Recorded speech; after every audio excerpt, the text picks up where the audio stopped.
কোটাক ব্যাংকের শেয়ারে হঠাৎ এত বড় একটা পতন, এটা কি একটা সংকট নাকি একটা সুযোগ? এই প্রশ্নটাই কিন্তু এখন সবার মাথায় ঘুরছে। আচ্ছা, ভারতের অন্যতম সেরা একটা ব্যাংকের সাথে হঠাৎ এমন কি হলো যে শেয়ারে এত বড় ধস নামল? চলুন আমরা এর কারণগুলো একটু খুঁজে দেখি। একদিনে -6.5%। ভাবা যায়, কোটাক ব্যাংকের জন্য গত এক বছরে এর চেয়ে বড় পতন আর হয়নি। শুধু এই একটা সংখ্যায় কিন্তু পুরো বাজারে রীতিমতো একটা আলোড়ন তৈরি করে দিয়েছে। তো আসল প্রশ্নটা হলো, ভারতের একদম প্রথম সারির একটা ব্যাংকের সাথে ঠিক কি এমন হলো? মানে এই যে এত বড় একটা পতন, এর পেছনের আসল কারণটা কি? চলুন আমরা ধাপে ধাপে এর উত্তর খোঁজার চেষ্টা করি। আচ্ছা, পুরো ব্যাপারটা ঠিকঠাক বুঝতে হলে চলুন আগে কোটাক মাহিন্দ্রা ব্যাংকে আরেকবার একটু চিনে নিই। মানে যে প্রতিষ্ঠানটাকে নিয়েই আজকের এই সব আলোচনা। তো কোটাক মাহিন্দ্রা ব্যাংক ১৯৮৫ সালে এর শুরু। ভারতের একদম টপ টায়ারের একটা প্রাইভেট ব্যাংক।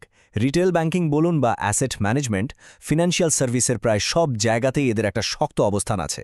মানে সাধারণভাবে সবাই এটাকে একটা স্টেবল আর খুব নির্ভরযোগ্য একটা প্রতিষ্ঠান হিসেবেই চেনে। এবার চলুন ব্যাংকের লেটেস্ট হেলথ চেকআপের দিকে একটু তাকানো যাক, মানে ওদের Q1 রেজাল্টের দিকে। আসল রহস্যের চাবিকাঠি কিন্তু এখানেই কোথাও লুকিয়ে আছে। রেজাল্টটা কিন্তু বেশ অদ্ভুত। দেখুন, একদিকে যেমন ভালো খবর আছে, যেমন লোন গ্রোথ হয়েছে 14%, ডিপোজিট বেড়েছে 13%, দুটোই কিন্তু বেশ স্ট্রং। কিন্তু অন্যদিকে ব্যাংকের প্রফিট কমে গেছে 7% আর প্রভিশন বেড়েছে, শুনলে অবাক হবেন, 109%। এই ভালো আর খারাপের মিশেলটাই বাজারকে বেশ ভাবিয়ে তুলেছে। 109%। হ্যাঁ, ঠিকই শুনেছেন। প্রভিশনের এই বিশাল বৃদ্ধিটাই ইনভেস্টরদের কপালে চিন্তার ভাঁজ ফেলেছে। কিন্তু এই প্রভিশন জিনিসটা আসলে কি? আচ্ছা, খুব সহজ করে যদি বলি, প্রভিশন হলো ব্যাংকের একটা সেফটি নেট বা এক ধরনের ইন্স্যুরেন্স। মানে ব্যাংক যখন ভাবে যে ভবিষ্যতে কোনো লোন হয়তো আর ফেরত আসবে না, তখন সেই সম্ভাব্য লসের জন্য আগে থেকেই কিছু টাকা আলাদা করে সরিয়ে রাখে। তো এই প্রভিশন অনেক বেড়ে যাওয়ার মানে হলো ব্যাংক তার লোনের কোয়ালিটি নিয়ে এখন বেশ চিন্তিত। আর ব্যাংকের এই চিন্তার কারণটাও কিন্তু বেশ স্পষ্ট। ওদের গ্রস এনপিএ, মানে মোট অনাদায়ী ঋণ, যা আর ফেরত নাও আসতে পারে, সেটা সামান্য বেড়ে 1.48% হয়েছে। যদিও নেট এনপিএ প্রায় একই আছে, কিন্তু এই সামান্য বৃদ্ধিটাই ব্যাংকে প্রভিশন বাড়ানোর মতো একটা সতর্কতামূলক স্টেপ নিতে বাধ্য করেছে। তো ফাইন্যান্সিয়াল রেজাল্ট তো আমরা দেখলাম, কিন্তু মার্কেট সেন্টিমেন্ট কি বলছে? এর উত্তরটা পাওয়া যাবে টেকনিক্যাল চার্টে। এই চার্টগুলোই আমাদের স্টকের প্রাইস মুভমেন্ট বুঝতে হেল্প করে। আর এখানেই একটা মজার ব্যাপার দেখা যাচ্ছে। মনে হচ্ছে বাজার যেন দুই ভাগে ভাগ হয়ে গেছে।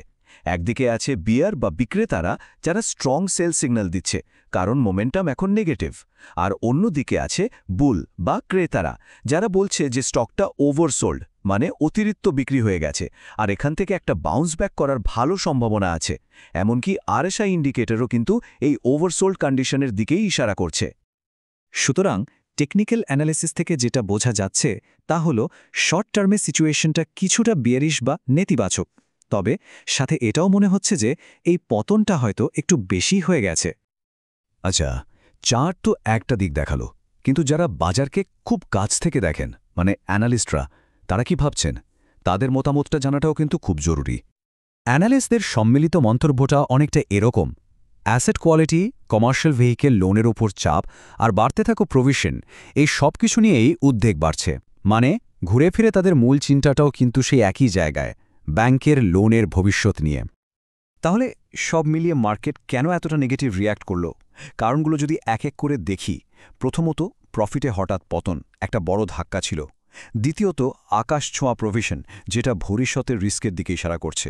এর সাথে যোগ হয়েছে কমার্শিয়াল গাড়ির লোন নিয়ে চিন্তা। আর সবশেষে বেশ কিছু অ্যানালিস্ট স্টকের টার্গেট প্রাইসও কমিয়ে দিয়েছেন। তো এত সব তথ্য বিশ্লেষণের পর সবচেয়ে জরুরি প্রশ্নটা হলো, একজন ইনভেস্টরের এখন ঠিক কী করা উচিত? চলুন দুটো সম্ভাব্য পথের কথা ভাবা যাক। দেখুন, এখানে দুটো আলাদা রাস্তা আছে। এক, যারা শর্ট টার্ম ট্রেডার, তাদের জন্য পরামর্শ হলো একটু সাবধানে থাকা। স্টকটা ওভারসোল্ড ঠিকই, কিন্তু মোমেন্টাম এখনও দুর্বল, তাই প্রাইস রিভার্সালের একটা পরিষ্কার সিগন্যালের জন্য অপেক্ষা করাই ভালো। আর দুই, যারা লং টার্ম ইনভেস্টর, তাদের জন্য ব্যাংকের ফান্ডামেন্টালস কিন্তু এখনও বেশ সলিড, তাই এই পতনটা একটা ভালো স্টক কম দামে ধাপে ধাপে কেনার একটা সুযোগও হতে পারে। তাহলে পুরো আলোচনার সারসংক্ষেপটা কি দাঁড়ালো? একদিকে ব্যাংকের ব্যবসা বেশ ডাইভার্সিফাইড আর শক্তিশালী, কিন্তু অন্যদিকে Q1 রেজাল্ট বেশ দুর্বল আর মার্কেট সেন্টিমেন্টও নেগেটিভ। সব মিলিয়ে মূল কথা হল শর্ট টার্মের জন্য স্ট্র্যাটেজিক্যালি সতর্ক থাকতে হবে, কিন্তু লং টার্মের জন্য বেছে বেছে ইনভেস্ট করার একটা সুযোগ এখানে থাকতে পারে। শেষ প্রশ্নটা তাহলে এটাই, এটা কি মার্কেটের একজন লিডারের জন্য শুধু একটা দুর্বল মুহূর্ত, নাকি কোনো একটা উদ্বেগজনক নতুন ট্রেন্ডের শুরু? এর উত্তরটা বোধহয় সময়ই বলে দেবে।